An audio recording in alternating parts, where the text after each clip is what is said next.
เอ้ยสู้มานี่มียังว่าผู้ชี้เที่ยวเรียนออกแล้วว่าช่วงนี้ห้องานหลายเลยป่ะการเรียนหลายพอเบื่อดีหลายเบื่อไอ้ดีเป็นแนวเฮ็ดนะห้องเล่มมือดีเว้ยมึงว่าเหนื่อยเนาะเล่มมานี่มาบังนี่ฟิล์มอย่างนี้แค่เลยนะไปออกคนแรกเป็นที่ว่า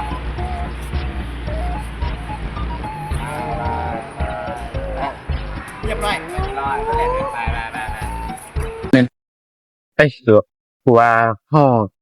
จ่าปกติบ่วะคือส้มเบื่อขี้หนามันแท้ว่ะไปเนี่ย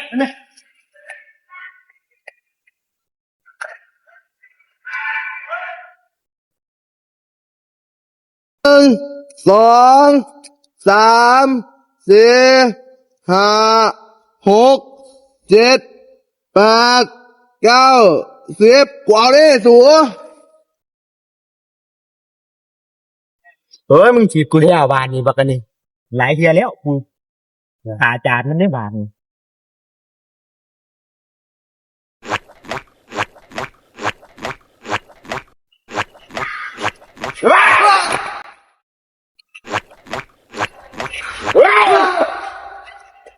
ไป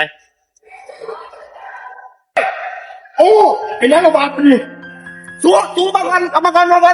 เยอะเป็นอะไรไม่ได้กันเร็วตัวกูได้ยินมาว่า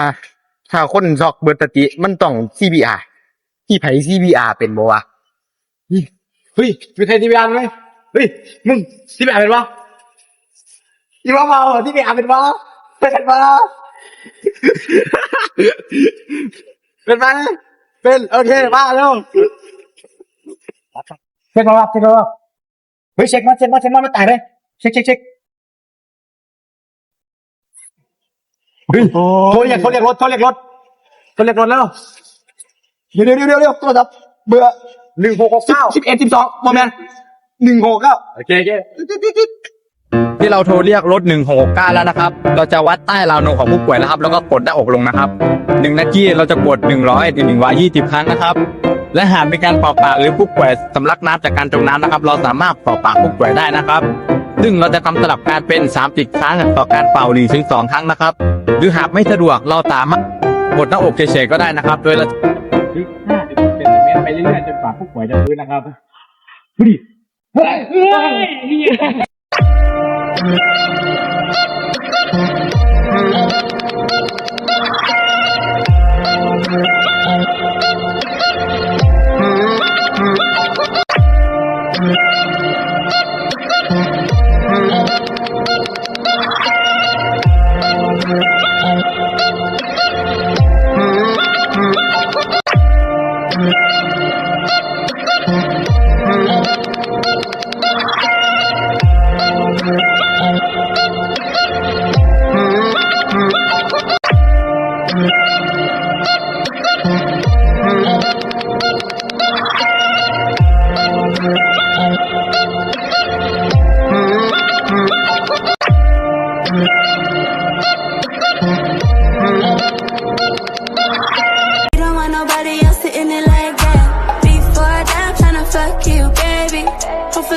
ยเอาอย่างนี้แหละเอาฮะเราวันนี้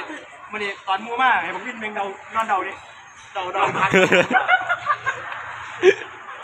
วิ่งไปเจอที่มันให้นั่งแม่ในโรงบอกแม่แล้วแม่คนเข้าที่นั่งไม่เธอวิ่งไปชนที่มันให้นั่งอัตโนมัติแล้วมานั่งเอง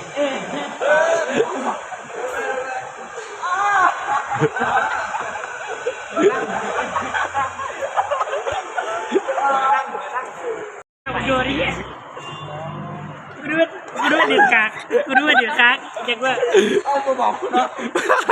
กูทำแล้วดิเอาก็ไปตัดออกได้เก็บไว้จดคำ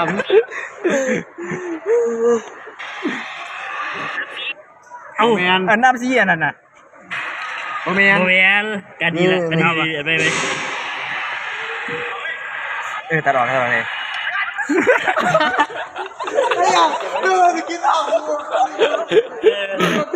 เราตบไหนละ